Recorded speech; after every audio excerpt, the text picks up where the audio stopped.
Hey, everybody, and welcome to the Meeting Protocol Monthly Podcast, where we chat with some of the coolest people in the business and bring you useful and relevant information about what's happening in the world of meeting and events planning. I am Dora Figueredo, the head of events and education at Meeting Protocol, coming to you, as always, from New Jersey. Hopefully someday I'll be able to come from a fun, exotic location, but Newark, New Jersey is where I am. Today, I am really excited to introduce you all to Connie Samuels, an event professional with some really amazing experience under her belt and even more impressive letters behind her name. So she is an MBA, a CMP, and a DES, so Master of Business Administration, Certified Meeting Professional, and a Digital Events Specialist. So she is the woman who can do it all. She has worked in contract management, association events, and hospitality sales, as well as being a convention sales manager in Madison, Wisconsin. So thank you so much, Connie, for joining us. I am super impressed with your well-rounded events background, and it seems like you've seen basically all sides of the business. So tell us where you're joining from today and a quick background of what got you into event planning. Yes, well, thank you for having me, Dora. I really appreciate it. So again, my name is Connie Samuels. I'm here in the Alexandria, Virginia area, right outside of Washington, D.C. So just down the coast here from you, Dora. In terms of my background and how I got started, I graduated with a Bachelor's of Science in Hospitality Management from Virginia State University in Petersburg, Virginia. And in graduating in 2009 during the economic downturn, I didn't have a lot of options in terms of career or job opportunities. So my choices were either to go to grad school. I was looking at GW here in DC, or find a job. And just at the nick of time, I found an opportunity as a sales manager in Austin, Texas. So I was able to, 2 weeks after graduation, move to Austin, Texas, sight unseen, and started my career and transitioned from sales to operations. And in 2016, obtained my CMP and transition fully into the meeting planning realm. So I've always loved events in and outside of work and discovered that I could make a career out of it. That's awesome. I just love how you jumped right in where you were like, yeah, 2 weeks after graduation, I was like, bye. Yep. You gotta jump right in, right? Yeah, no, it's true. I completely agree with you. I love it. I love a risk averse woman because there's not a lot of us out there. I can't say I'm not super I'm sorry. I am personally risk averse. It sounds like you are not risk averse, which I love. So I love a risk taking woman is what I want to say. I appreciate that. So first, I want to start out with the impressive designations that you have. It's somewhat rare, I mean, at least in my experience, to meet an event planner with an MBA. So when did you receive this degree and what was your plan for it? Like, what role do you see your MBA playing in the event industry? Yeah, so I graduated with my MBA in December of 2021. From Virginia Tech's Evening MBA program. So I started the program in 2018 while working full time, which if anyone else has done that, I commend you because it is hard. I took 2 classes each semester and eventually finished my MBA during a 3.5 year period. My plan for obtaining my MBA was to gain business acumen, analytical skills, with the aspirations of being in the C-suite one day. And I knew with the background of my operations and sales and kind of knowing the other side of the business in the events industry, it would be beneficial for me to have a well-rounded view in order to become a leader that I aspire to become. The event planning business is a business. It's lucrative, it's profit-making, and MBAs have strategy and problem solving and analytical skills that find solutions and positively impact organizations. And with many associations, it's the events are essential to their success. So having someone with that thought and mind, thinking, analytical thinking around the table is only going to make your organization that much more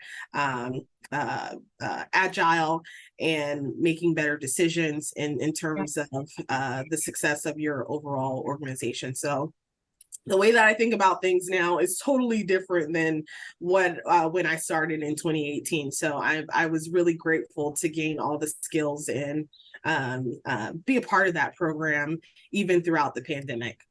That's awesome. I'm gonna ask you a bit of a sidebar here. So I recently had a conversation with somebody who she also had a degree in hospitality, and she decided about 10 years into her career to get a CMP certification. And when she was done with the exam, she was like, CMP is worthless. EIC doesn't know what they're doing. Everybody should just get a hospitality certificate. And because you have such business acumen, and because you have basically everything that makes like the most successful business person in terms of background and both academic and actual career, like how do you feel about the CMP, having a CMP? Do you feel like it truly was a boon to your career, especially with an MBA behind your name? The CMP launched my career. I had a degree in hospitality, and I knew that there were opportunities out there that did not just fall into the buckets of hotels or restaurants, which I think a lot of hospitality students are obvious choices for them. So with starting in the sales aspect of the business, I wanted to transition out. So at, 28, 29 years old, I did a pivot in my career from sales to operations and then events. And I took the CMP. Well, firstly, the CMP is no small feat. It is a difficult test. So anyone that tells you otherwise, they're not telling the truth. I literally cried after I finished I cried. And when that screen flashed past, oh my gosh, it was just like all the 2 years in the making just kind of came out. But I started studying for the CMP the beginning of 2015 with the support of my then employer, and transitioned and got another job and moved back to the East Coast, kind of put it off a little bit. And I had already applied, so I had a deadline as to when I could take the test. So that kind of lit a fire under me to actually hone down on my studying and take it. So I passed the CMP in January of 2016. Okay. And I got my first association job in June of 2016. So it wasn't a long time between me actually obtaining the CMP and me going into event planning full-fledged. And I know that was accredited to me having my CMP. So it holds a lot of weight. And while certificates are, I think, add skills to your resume, and it's essential, I do still believe that a CMP holds reign in terms of your trajectory as an event professional. All right. Well, thank you for that opinion. Absolutely. I know that could have been a bit of a controversial question. That was a perfect answer. So thank you. I love that insight. Did that shift from sales into event planning feel natural to you, or like was it a big learning curve? It felt natural for the simple fact that I was already in the business. So instead of planning the events, I was the supplier that was discussing the space or trying to understand exactly what their needs were so we can get their business. Uh, doing BEOs and invoicing and menu planning. So I was on the other side of it. So it wasn't a hard transition for me. And again, wanting to do it or doing it quite often in my personal life, it was a natural progression for me to eventually want to do it and as a professional and actually get paid to do it, right? So sales is all about relationships. The product that you're selling changes, but the process in sales does not.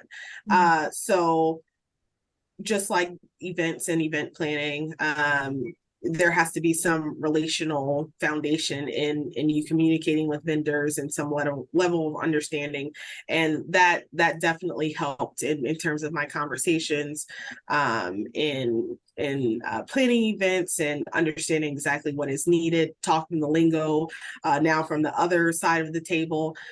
So it was actually a natural progression. That's great. Well, I'm going to switch gears just a little bit here. And because when you and I first connected, you mentioned the importance of taking big risks, which we talked about just a few minutes ago. And I support others taking big risks. I have a hard time practicing what I preach. So what are some of the biggest risks you've taken other than just at 21, just moving clear across the country pretty much? And how did they get you to where you are now? Yeah, well, I believe it or not, I'm adverse risk taker. I'm calculated. While I take risk, I want to see what my options are and weigh, exactly what the outcome may possibly be. Only now am I it's probably a little bit more less risk taking than I was earlier on in my career, but I do believe in taking risk. I think the biggest reward is on the other side of risk, and I do think that there's comfort or there's growth on the other side of discomfort, because you get into a place where you're not familiar. You have no choice but to learn, grow, and expand as a person, and that can be both personally and professionally.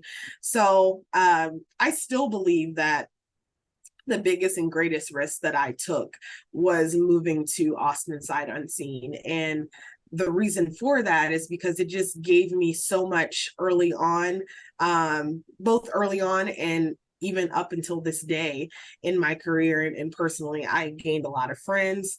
Austin continues to be a very transient city, but it's young, it's vibrant. I had so many friends there that were too in the same position, that they moved to Austin for different opportunities. I had my HP friends, my Dell friends. It was still a tech hub back then. And I enjoyed getting to know all these different people that I probably would not have had the opportunity to know otherwise. And then in terms of networking, it expanded my professional network exponentially.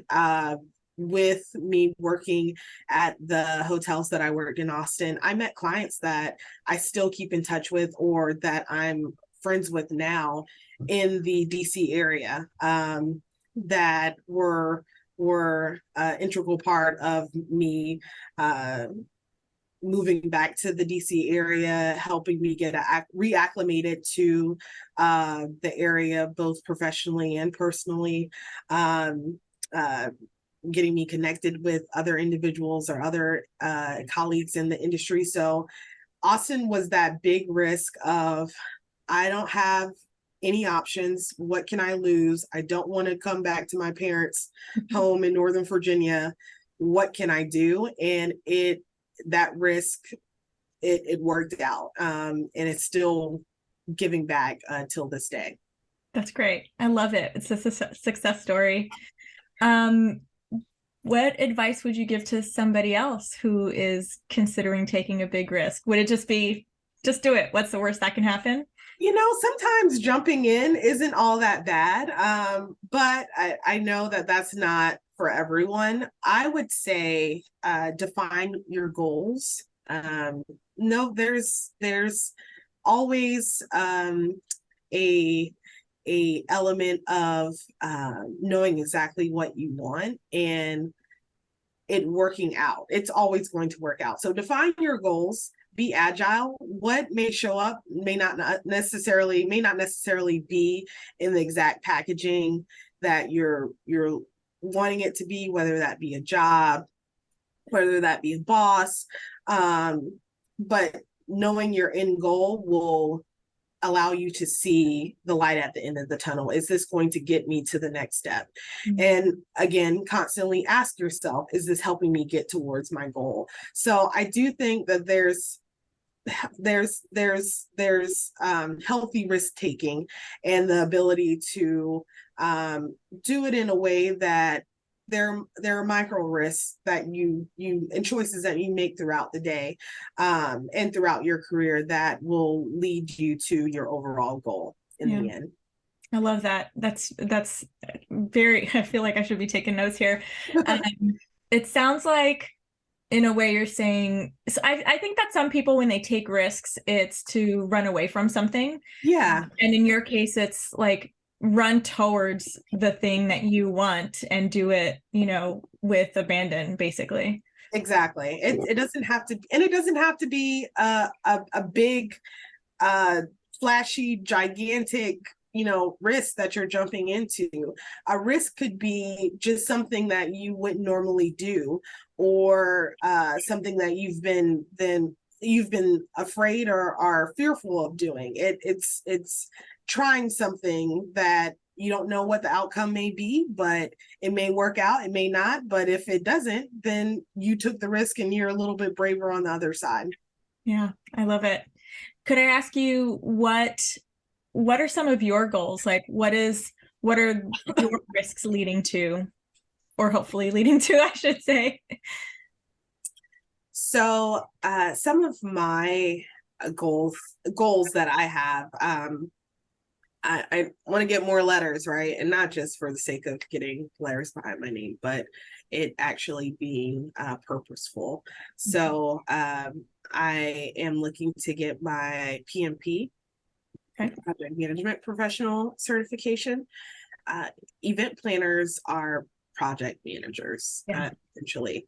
And I think a lot of what we do is correlated to the project management process.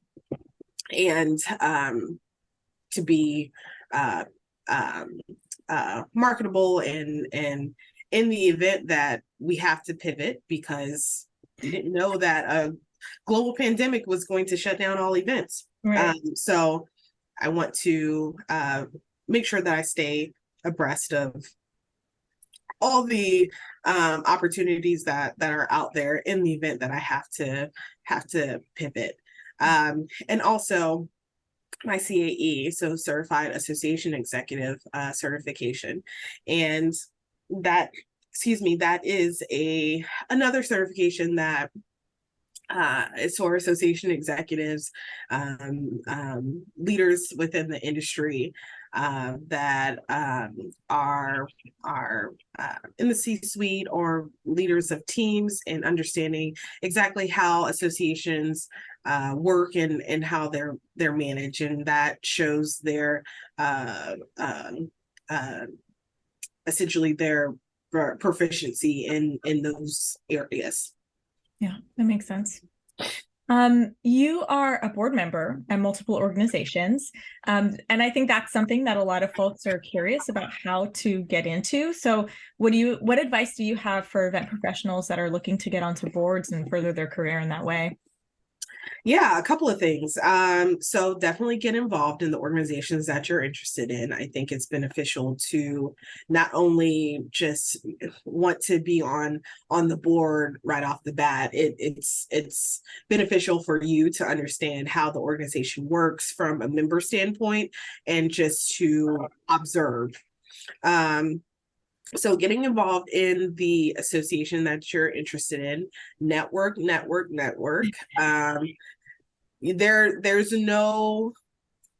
There's no age limit or um ideal box that boards or board members should have. I think it is determined based off of what you can provide in terms of the experience that you have and what you can offer to the board or to the overall organization in itself. Obviously, different boards have different application requirements, but in terms of it being a I don't, seeing yourself on the board, you absolutely can be on a board of an association or organization. And then I think the biggest thing that was essential for me and for anyone that is trying to be on a board or have their names in rooms that they're not necessarily in is to make your desire known to others, to your network. A lot of times we miss out on opportunities just for the simple fact that we don't know about them. So the more people that are aware of the fact that you want to be on the board or a board, if they hear about an opportunity, you would come to mind because you've already communicated that you want to do that. So I think putting it out there in the universe, you'll be surprised by the things that pop up and your network coming through in terms of those opportunities. I love that. Yes. Putting it out there. I feel like there's so much about putting it out there. It's like not just like, as you said, like the simple physical act of like telling people, right? Like, because then they'll have you on their mind, but also sort of culturally, we're going through a bit of a moment of like manifested by speaking, Yes, by saying it, right? So absolutely.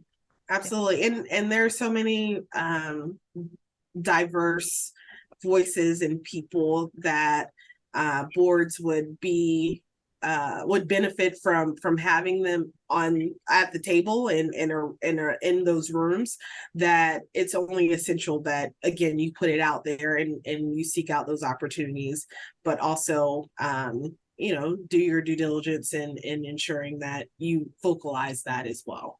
yeah. All right. Well, we are getting close to the end here. So I'm going to close out with my usual question, which is share a memory or experience from a super cool event that you were a part of, either as an attendee or a producer. Yeah. So, I mean, I have been in the industry for almost 15 years. So I've attended a lot of cool events. And I'll say three. So one from the past, future, and then one most recent.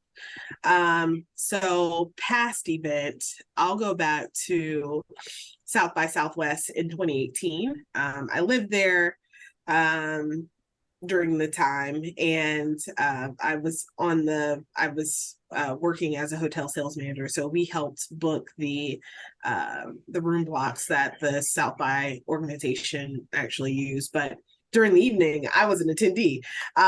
So we used Foursquare to check in to different events, and it was more open than it is now back then. So I actually went to a concert with Big Boy from Outkast. So cool. Free concert, just because I was checking in on Foursquare. So that was pretty cool. It made for a hard day at work the next day, but no less. Worth it. Back in November, I am a part of the LA tourism board and a customer advisory board. And we had the opportunity to attend the Rock and Roll Hall of Fame induction ceremony. So we saw Dolly Parton, Lionel Richie, Jimmy Jam and Terry Lewis, Eminem, Dr. Dre. So that was super cool. And then future event I would like to go to is Afrotech, which is event for Black tech professionals and creators. And it seems like it's just one really dope, awesome space and community music events sessions. And I think it's been held in Austin the last couple of years, but I would really like to go to that. So I attended virtually last year, but I would eventually like to go in person as well. So Oh my gosh, I hope you get to go. me too. I love the amount of celebrities that you got to like see though with the other two events. That's amazing. Yes. So music, I love music. So any event, music festival, anything that I can hear good music, I'm there. It's great. I love it. My husband, he's a musician and he will listen to almost anything under the sun. And so he's like, babe, do you want to go to so-and-so concert? I'm like, who? What? That? Right. Like, I don't know. It sounds like it might be fun. Like he will watch any live music. So yeah.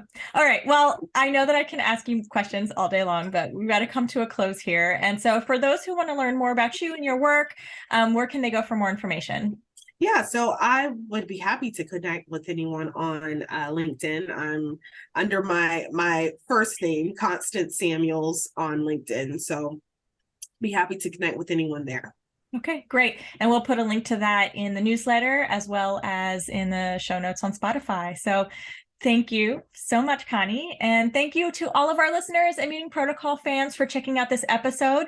Don't forget to go to meetingprotocol.org where you can sign up for our newsletter that includes links to new podcasts, CNP tip of the month, as well as tons of resources for all things related to meeting professionals and CNP. And we're also on LinkedIn and Twitter at just Meeting Protocol. So thank you so much.